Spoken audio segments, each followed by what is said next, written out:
Les habitants des communes de Carvin, Oigny, Libercourt et Courrières connaissent parfois des phénomènes dits d'eau rousse à leur robinet.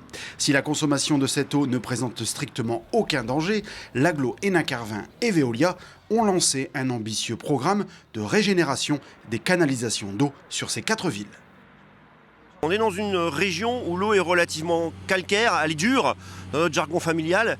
Et cette qualité d'eau va faire que dans les canalisations les moins récentes, on va avoir un tout petit effet de corrosion et donc de ces dépôts de calcaire dans les canalisations. Ces dépôts de calcaire, globalement, ils vont avoir une petite trace de corrosion et de coloration. Et donc c'est ces microparticules de calcaire qui vont se mettre de temps en temps en suspension dès que le réseau va être un petit peu perturbé.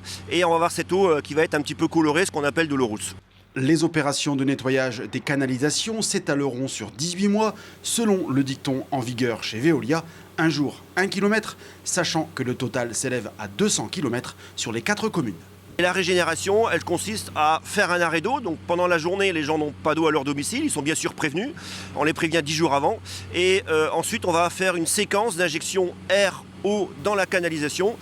L'injection d'air, c'est des microparticules d'air. Et ces microparticules, entre elles, elles vont se choquer et elles vont venir heurter la canalisation à l'intérieur. Et donc, c'est ces petits heurts de ces bulles d'air sur la canalisation qui vont décoller ces particules de calcaire colorées, couleur rouille, et qui vont permettre d'évacuer et de régénérer la canalisation.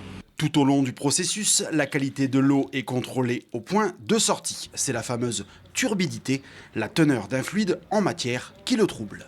On a un point d'entrée sur lequel on va injecter une séquence d'air et une séquence d'eau. Et 1 kilomètre plus loin, on a un point de sortie. On va faire la partie mesure. Donc on va mesurer la turbidité et la partie désinfection de l'eau, donc le chlore résiduel qu'on va retrouver. Et donc une fois qu'on va retrouver au bout de quelques heures une turbidité qui va être inférieure à 2, qui est la norme, on va considérer que le tronçon est totalement régénéré. Pour les canalisations plus larges, des racleurs sont utilisés en même temps que l'injection de l'air. Mais cette technique sera très peu mise en place sur l'agglomération.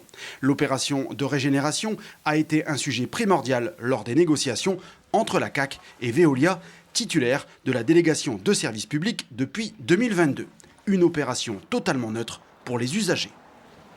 Le coût de ces travaux représente environ 2 millions d'euros. Ce coût est pris en charge dans le cadre du prix de l'eau, mais il n'y aura aucune augmentation liée au prix de l'eau aujourd'hui, puisque tout est inclus et on va travailler sur 18 mois pour résorber ce phénomène. Oigny a commencé le 17 avril, on termine le 17 juillet et on va reprendre en septembre sur la commune de Libercourt qui se terminera en fin d'année 2023.